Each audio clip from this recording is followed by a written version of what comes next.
So first of all, the tactic and strategy of using boycott, divestment, and attempted sanctions is actually quite old, both in the Palestinian and of course in other contexts, whether it's in Ireland or in, of course, the famous case of South Africa, the civil rights struggle for Africans in the United States, and of course many other examples. Palestinians began using boycott as a tactic in the 1920s in resisting the British occupation of Palestine after the First World War. And this was by 1936, by the time of the revolution, from 1936 to 1939. Boycott was one of the main tactics used by the revolutionaries and the Palestinian resistance. In 1948, the boycott took a very different form. It was no longer a grassroots campaign of regular people. It became a campaign of states. And so the African Union, the Organization of the Islamic Conference, the Arab League, and many, if not most, countries of the Eastern Bloc instituted official sanctions on the Israeli regime as soon as it came into being because of its expulsion of the Palestinian refugees. And so the BDS, so to speak, wasn't really a popular campaign, it wasn't a people's campaign. It was a state-level initiative where governments would decide to impose these kinds of sanctions. The Palestinian Liberation Organization, when it came to being in the 1960s, its main strategy was to use armed struggle as the way of liberating Palestine and returning the refugees. And so international solidarity of the Palestinian Liberation Movement mostly relied on other armed struggles. And so many of you probably know examples of IRA fighters and people, Tamils from Sri Lanka and other liberation movements who were practicing solidarity in a very different way, where they were receiving training from one another, learning from each other's experiences, sharing teachers, this kind of thing, and had much less to do with grassroots attempts at boycott. And this only began to break in 1978, 1979 with the signing of the peace agreements between Egypt and Israel. Of course, right after the 1967 occupation of the West Bank and the Gaza Strip, Palestinians inside the West Bank and the Gaza Strip began also using boycotts. There are some pretty famous campaigns in places like Nablus and elsewhere, where the boycott was used as a means of resisting the occupation because there were very few other options available in terms of the ways of resisting after the occupation had already taken over the territory of the West Bank and the Gaza Strip.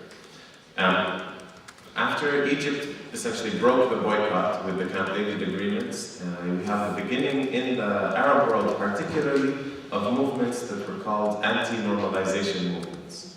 Normalization means, when you treat something as if it's normal and you try to make it normal by conducting normal relations with this entity. And so in the Arab world, we usually call these anti-normalization campaigns. They weren't specifically just about boycott. It was anything that would try to, and this was very much Egyptian and then became more widespread in the Arab world as more Arab countries began to sign agreements and have relations with Israel. And so it's been treated as anti-normalization until today. So if you go to Jordan, the boycott campaign will usually be referred to as an anti-normalization campaign. It's not just boycotting goods, it's also the kind of cultural and academic and institutional boycotts that we'll be speaking more about later today. Now in the 1990s, after the, of course, and in the first Intifada, boycott was also a very important tool used, which took the form of tax strikes, labor strikes, but also refusing to purchase Israeli products. And actually, Israel's market share in the Palestinian territories during the Intifada dropped very dramatically because Palestinians were using boycott in such an effective way. In the 1990s, solidarity with Palestine became a very big mess, became a real haze. After the signing of the Oslo agreements, and of course people began to receive Nobel Peace Prizes, and for many it seemed like there was no more problem in Palestine. But many who were still following realized that the occupation never ended and that the problems were ongoing. And some people began to realize also about the settlement expansion, the issue of the refugee rights having not been addressed, the issue of Palestinian citizens of Israel's rights not being addressed. And so there were still some forms of solidarity, but these became very, very diverse. And more importantly, there was no Palestinian reference point on what to do if you wanted to be in solidarity with Palestinians. And so, and many of you probably remember this period, solidarity with Palestine could mean, fundraising for an orphanage, trying to arrange a twinning arrangement between your city or municipality and a Palestinian municipality. And more importantly, on the political level, you could have been someone who was recognized as a Palestine solidarity activist and be someone who doesn't support the right of return of Palestinian refugees. Or you could be someone who's a Palestine solidarity activist and be someone who doesn't even think about Palestinian citizens of Israel or considers it an internal Israeli matter. And this created mass confusion, essentially.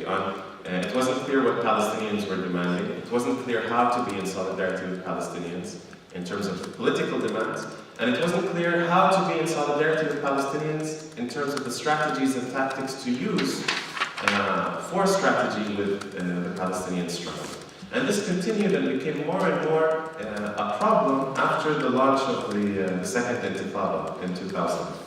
The reason it became more of a problem is the Israeli repression grew tremendously, and those of you who followed the news at the time remember that every week we had hundreds of people being killed, many of them children. Some of you will remember the Israeli snipers were aiming at children's eyes. And it was a period where there was much more desire to be in solidarity with Palestine. There was a growth of solidarity with Palestine because of this Israeli brutality. And then, of course, the wall and the various forms of increased military repression became much more obvious and well known in the first few years of the millennium. And so there was much more activity, but it still had the same problems of the 1990s of not having any clear political demands. At best, people were talking about human rights for Palestinians in the West Bank and Gaza Strip. In some cases, we had strong movements that were calling specifically for the right of return of Palestinian refugees. Some of you may know about the Al-Awda movements that grew up in the United States, in Palestine, and in Europe.